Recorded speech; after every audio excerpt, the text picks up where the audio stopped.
여의도에서 비상할 그날을 꿈꾸는 청년 정치인들의 속풀이 코너입니다. 의사당 1번 출구 시작하겠습니다.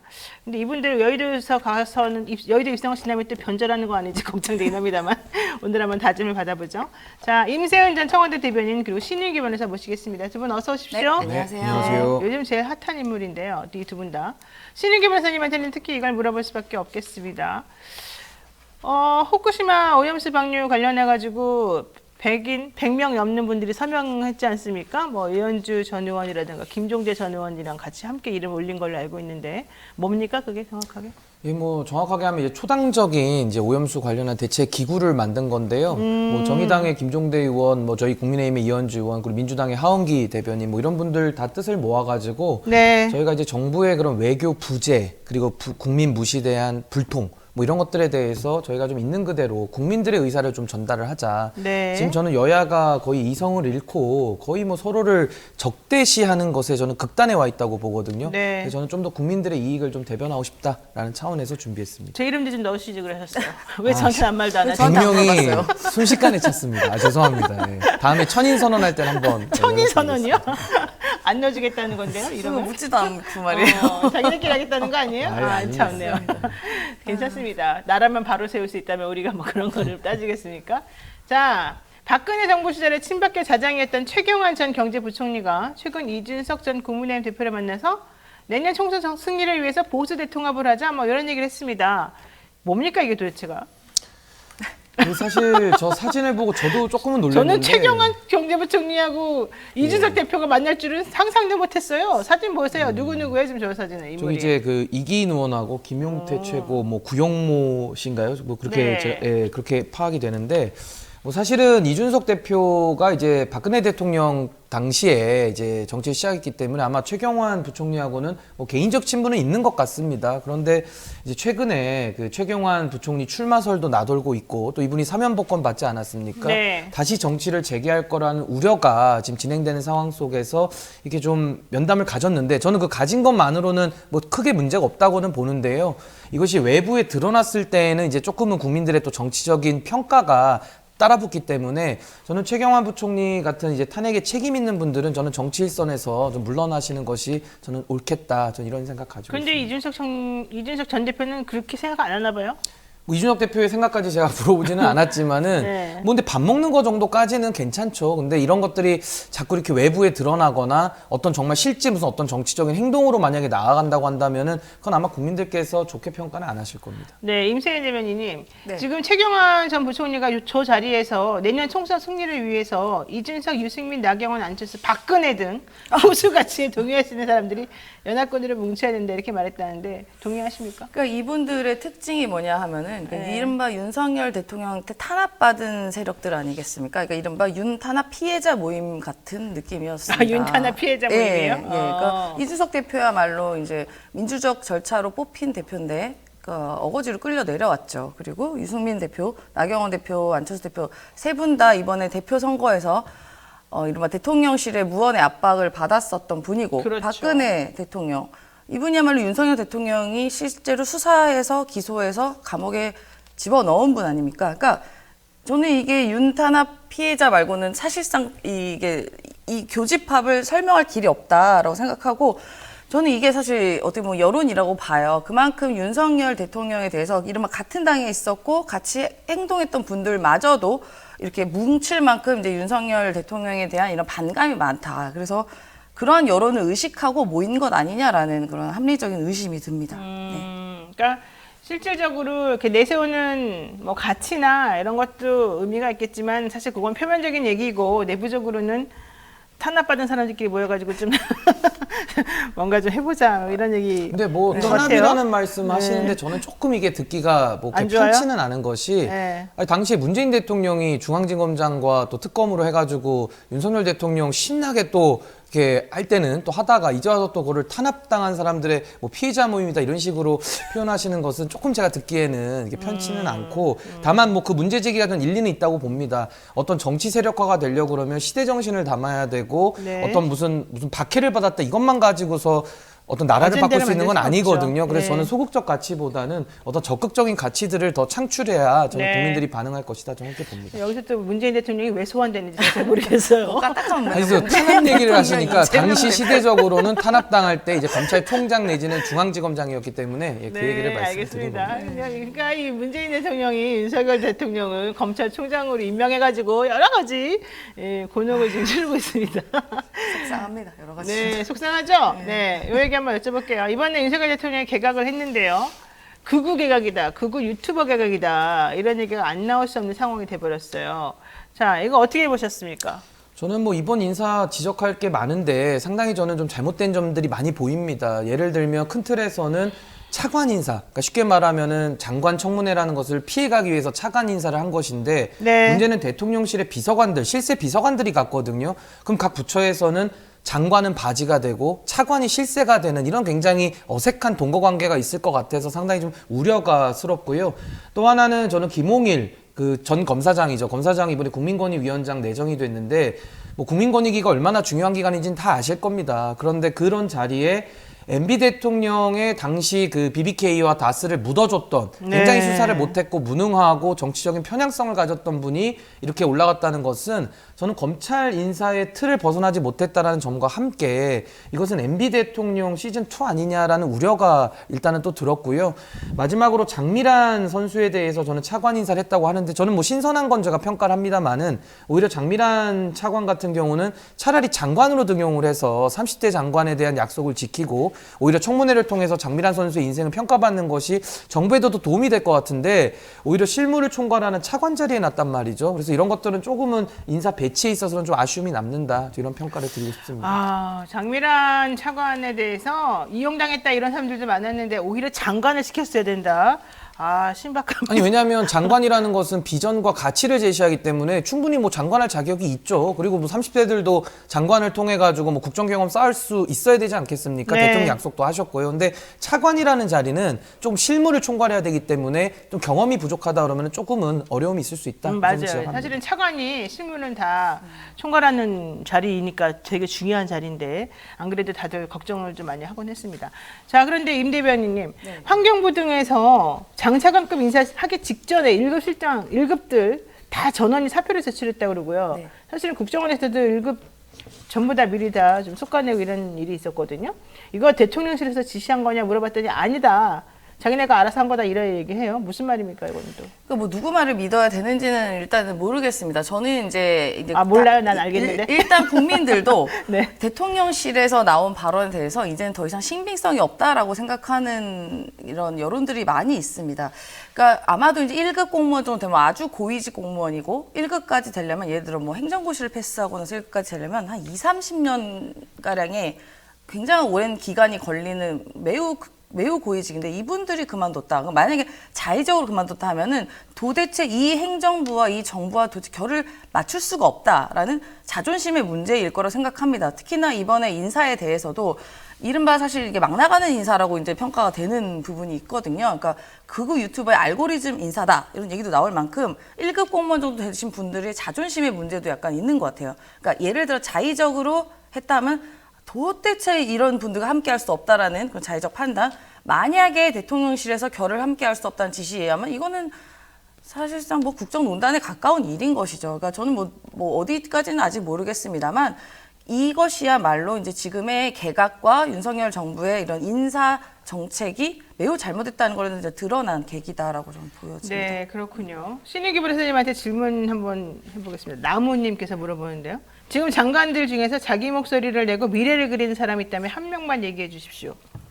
지금 중에서는 딱히 없죠. 없는 것 같고요. 뭐 장관뿐만 아니라 전 대통령실의 고위직들도 대통령 참모인데 저는 쓴소리하는 사람 지금 거의 없다고 저는 보여지고요. 네. 지금 1급들 저는 전원 사표 낸 게 이게 저는 심상치 않은 움직임으로 보는 것이 이분들이 괜히 사표 쓰지는 않을 겁니다. 저는 그 이유를 좀 추론해 보자면은 최근에 있었던 그 교육부 1급 국장을 경질하지 않았습니까? 당시에 대통령께서 난이도 문제를 제기하면서 뭐 카르텔 이런 얘기하면서 국장을 네. 잘라버렸거든요. 네. 그러니까 저는 이걸 보면서 권한은 내가 누릴 테니까 책임은 니들이 져라 약간 이런 느낌 같아요. 그러면은 그 바이든 대통령이 윤석열 대통령에게 그 선물했던 The Box Stops Here 모든 무한 책임 대통령이 진다 이 얘기거든요. 네. 근데 책임은 국장이 지고 권한은 대통령만 누린다 그러면은 누가 거기 가서 일을 같이 하고 싶겠습니까? 전 이 네. 부분이 좀 영향이 있지 않았나 좀 조심스럽게 추측해 봅니다. 네, 자 통일부 얘기도 안 할 수가 없습니다. 대통령이 통일부에 대해서 사실은 엄청 분노했다. 그래서 장관, 차관을 물리고 그냥 전부 다 싹 물갈이하고 싶어했다. 이런 얘기가 지금 들려 나오고 있는 상황이거든요. 그런데 통일부가 그동안 북한을 지원하는 부처 역할을 했다면 이번엔 다를 것이다. 이러면서 이 교수 출신의 이 뉴라이트라고 알려진 이분이 지금 됐단 말이죠. 성신여대 교수님. 어떻게 보십니까? 그러니까 네, 윤석열 대통령이 가장 쉽게 하는 것은 뭘 없애겠다라고 하는 걸 가장 많이 해서 하지 않습니까? 그러니까 여성가족부도 처음에는 없애겠다라고 근데 아직까지 존치를 하고 있죠.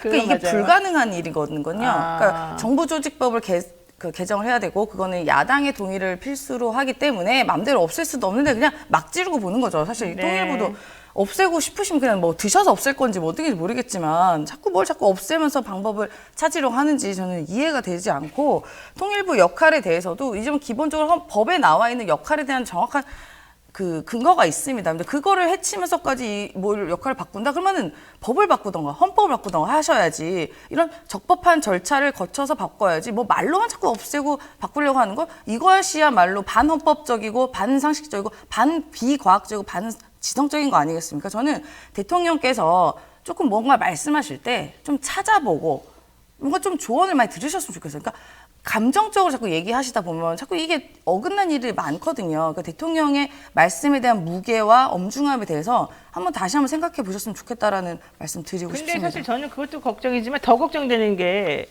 대통령이 추구하는 이 통일에 대한 모습이 정확히 뭐냐. 그럼 통일부가 어떻게 하라는 말이냐. 전쟁이라도 하란 말이냐. 이런 생각이 솔직히 들어요. 이 김용원 교수라는 사람이 그동안 해왔던 막말을 들어보게 되면 평화 통일을 지향하는 사람이라고는 사실 안 보이거든요.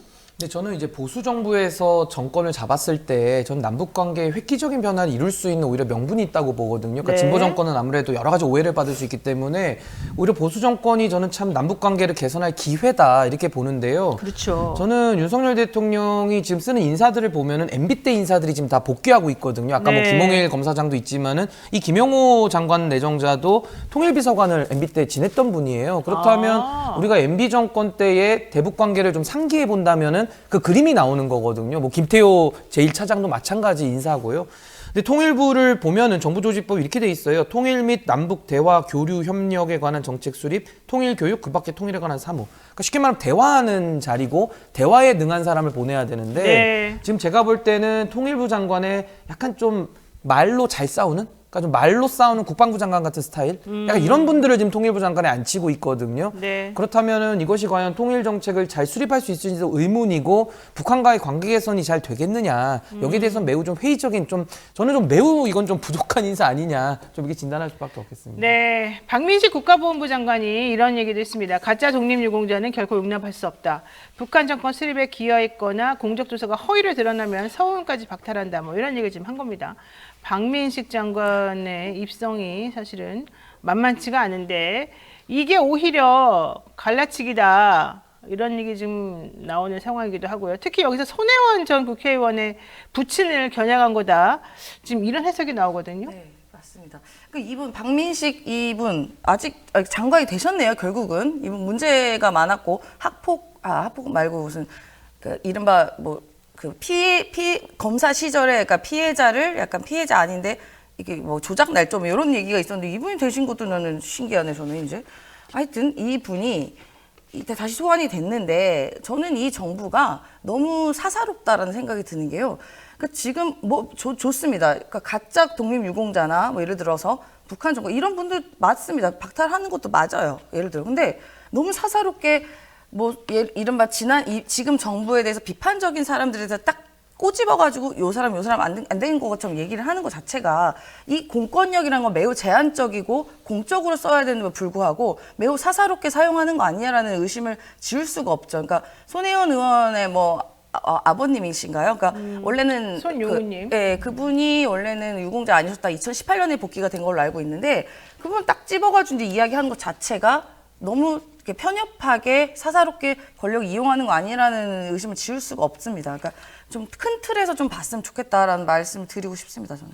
손혜원 전 국회의원에 붙인 손용호 씨도 그렇고 고 김원웅 전 광복회장 부모에 대해서도 재검토하겠다 이런 얘기 지금 나오고 있어요. 갑자기 가짜 독립유공자 얘기 나오는 거 왜 그럴까요? 저는 이제 현 정부 들어서서 이런 가짜 얘기를 너무 많이 지금 듣고 있는데 이것도 아마 뭐 유공자 카르텔 얘기가 나오지 않을까 또 싶어요. 유공자 카르텔 이제 드디어. 거의 지금 뭐 카르텔 압수수색 이런 게 아주 유행어처럼 네, 번지고 네. 있는 게 저는 매우 우려스럽고 사실 오염수 같은 경우도 오염수는 그대로 있는데 정부가 바뀌면서 이게 자꾸 성질이 막 깨끗했다가 안 깨끗했다가 이렇게 바뀌고 있지 않습니까? 그래요, 예. 그러니까 유공자도 어떤 정부가 들어섰을 때마다 유공자고 아니고 이게 바뀌기 시작하면은 너무 이제 예측 불가능하고 그건 말이 안 되는 것 상당히 같아요. 이제 네. 어떻게 보면 아까 우리 임세윤 대변인 말씀하신 대로 국가 권력을 좀 사유한다라는 비판을 받을 수밖에 없거든요. 저는 네. 당연히 가짜를 색출하고 가짜에 대해서 부당수급에서 환수하고 당연히 사법적 조치 취할 건 취해야 되는 것인데 그런 핀셋으로 꼽아내가지고 처리하는 것이 아니라 전체를 뭉뚱그려가지고 뭐 니들 카르텔이야. 뭐 아니면 당신들 다 가짜들 물러나. 이런 식으로 가다 보면은 정말 분열적으로 국가 운영이 될 수밖에 없고 대통령의 제일 책무가 국민 통합이거든요. 네. 이거는 완전히 국민 통합과 거꾸로 가는 거기 때문에 매우 신중해야 된다. 저는 좀 속도 조절을 좀 주문하고 싶습니다. 네, 속도 조절 그리고 신중하게 하고 가짜란 말 남발하지 말아라 이런 얘기네요. 자, 마지막으로 하나만 여쭤볼게요. 어차피 우리 신민규 변호사가 또 이 일에 앞장서고 있으니까 후쿠시마 오염수 방류 관련해서 지금 IAEA 보고서가 다음에 나온다는 거잖아요. 그리고 한국에도 지금 들어올 거다 이런 얘기가 나오는데 여기에 대해서 국민의힘에서는 오히려 수산시장 가서 먹방하면서 좀 조롱하는 것 같은 느낌이 들어요. 국민들을. 솔직히 말해서 수산시장의 그 수조에 들어있는 물을 왜 먹습니까? 정말 비유도 좋아요. 나는 그거 배탈은 안 났나 모르겠어. 분명히 토했을 거예요 나중에. 참고로 저 물에는요, 네. 그 물고기 어류들은 관략근이 없답니다. 그래서 저게 이제 배설물도 나오는 물이고, 아니 그 수의사한테 제가 이건 확인한 거고요. 약품을 또 푼대요. 저 물은 바닷물이고 우리가 바닷물은 안 먹지 않습니까? 절대 먹어서는 안 되는 물인데 저는 저것도 먹었다는 것은 사실 공천에 대한 욕망이거든요. 그래서 저는 먹을 거 이제 다 먹었다. 이제 저거 이상 더 먹을 먹을 거는 없어요, 이제 이제. 생각은 잘 안 나고. 그래서 제가 어제 방송에서는 그 얘기도 했습니다. 뭐 이제 물이라고 해서 다 먹어야 되는 건 아닌데 이제 막 비 올 때 빗물도 먹으면 공청 죽게 그럼 막 우산 안 쓰고 빗물도 먹을 것 같아요. 제가 볼 때는. 그러니까 이거는 무한 욕망이 정말 국민들한테 분노를 일으키는 장면 아니었나 저는 이렇게 보고 전 민주당 얘기 나와서 한 말씀만 드리면요. 민주당 장애 집회 정말 중단했으면 좋겠습니다. 왜냐하면 다수 의석이 국회를 내팽겨치고 장애 투쟁을 한다? 그럼 민주당은요 다음 총선에서 의석 빵석 받아야 돼요. 장애 투쟁만 영원히 하셔야 됩니다. 국회 안에서 할 일이 없다? 아니 그럼 의석을 왜 갖고 있습니까? 국회가 입법부고 입법부의 권위를 스스로 세워야 되는데 그 권위를 세워서 일을 할 생각은 안 하고 국회 안에서 대정부 질문하면서 막 총리부터 마셔라 친일 총리냐 이런 말을 하니까 국민들이 짜증내는 거거든요. 저는 민주당이 정말 신뢰를 회복을 해야 정말 이건 제가 국민의 한 사람으로서 진영은 다르지만 제가 애정을 가지고 정말 이거 말씀드리는 거니까 정말 국회 본연의 업무에 저는 충실하시기를 좀 국민의 한 사람으로서 부탁드리고 싶습니다. 그동안에 정말로. 너무 국회 본연의 업무에 충실해서 아무것도 안 해가지고 장애투쟁이라도 이번에 하는 거 아니었어요? 그러니까 장애투쟁이 네. 저희가 평일에 하는 게 아니라요. 토요일 날 합니다. 토요일. 토요일. 그러니까 국민들이 이제 싫어요 이제. 그 이후에 토요일 주말에 하는 거고 제가 장애투쟁 선봉장에 쓴 사람으로서 임세훈 대변인은 하셔도 되죠. 원내가 아니시니까. 말씀. 자, 장애투쟁 그래서 저희가 주말에 하는 것이고 이른바 이제 그 야당이 도대체 싸우지 않고 국회에서 뭐 하냐라는 국민적인 비판과 또 당원들의 지적들이 있었습니다. 그렇기 때문에 저희가 함께 하고 국민을 공감을 같이 하고 또 국민을 네. 만나면서 이야기를 듣는 게 장애투쟁의 하나인 것이고요. 저는 이런 투쟁 방식에 대해서 만약에 예를 들어 우리가 국회를 모든 걸 팽개치고 하는 게 아니라 주말마다 하는 것이고 그리고 저희가 입법을 안 한 게 아니라 이번에 후쿠시마 오염수 관련해서도 결의안을 냈습니다. 결의안 냈어요. 정부 여당은 반대를 했지만 저희는 결의안을 냈고 정부 여당 오히려 이것을 찬성해야 되는 겁니다. 왜냐하면 우리가 국익을 위해서 국민이 원하는 바를 85%가량의 국민이 방류하지 말아라는 의견을 낸 건데 이것에 대해서 찬성하기커녕 그것에 대해서 반대를 하고 의사당 박차고 나온 거 그거야말로 정부 여당이 본인들의 일을 방기하는 것이라 저는 생각이 듭니다. 네. 그리고 입법을 안 하는 게 아니라 입법 저희가 이것저것 했는데 대통령께서 계속 거부권 행사하지 않습니까? 그러면은 우리는 하는데 거부권인데 그럼 어떻게 도대체 일을 어떻게 하냐? 그러니까 장애투쟁이라도 해서 국민의 이야기를 듣겠다라는 게 이제 민주당의 네. 입장이다라고 보시면 자, 될 그리고 것 같습니다. 막말 정치 한마디씩만 여쭐게요. 대통령, 윤석열 대통령이 쿠데타로 당선이 된 거다. 윤영찬 의원님 민주당이 말하니까. 민주당은 뭐 단체로 마약에 취했냐 뭐 이런 얘기를 하고 서로 제정신이냐 뭐 별별 얘기가 다 나옵니다. 이거 뭐 어떻게 돌아가고 있는 거야? 저는 물론 임세은 대변인 저 지금 국회에서의 민주당의 역할론에 대해서는 다음에 한번 뭐 토론을 더 심도 있게 네. 하면 좋겠고요. 네. 사실 저는 이 사안에 대해서는 전 대통령의 책임이 가장 크다고 보는 게요. 반국가 세력이라는 어마어마한 단어를 그렇죠. 공적인 자리에 네. 쓰셨거든요. 저는 그게 가장 근본적인 원인이었고 잘못됐다라고 보고 이후에 있었던 윤영찬 의원의 뭐 쿠데타 발언 그리고 김기현 대표의 마약에 취했냐라 이런 발언들은 정말 국회에서 수돗물 떠먹는 수준의 저는 궤변이다라고 보고 이런 의원님들이 국회에 많이 계시다 보니까 이제 국민들이 불신하는 거거든요. 그러니까 이것은 정치 혐오와 정치 불신이 아니라 정치인 혐오, 정치인 불신이다. 저는 지금 21대 국회가 뭐 이제 정신 차리라는 말도 이제 국민들이 아까워서 안 할 겁니다. 네. 이제는 내년 총선 앞두고 있기 때문에 잘 평가하셔가지고 내년에 저는 국민들께서 그 뜻을 저는 발현하는 것이 좋다 저에게 봅니다. 네.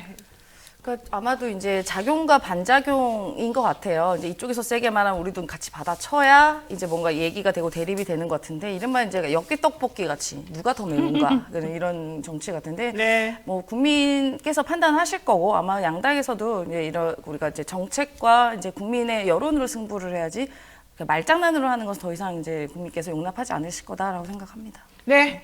자, 오늘도 두 분하고 말씀을 여기까지 나눠봐야 될 것 같습니다. 네, 오늘도 아주 솔직 담백하게 시원시원한 얘기 많이 해주셨는데요. 또 다다음 주로 한번 기대해 보겠습니다. 두 분 고맙습니다. 네, 네, 감사합니다. 감사합니다.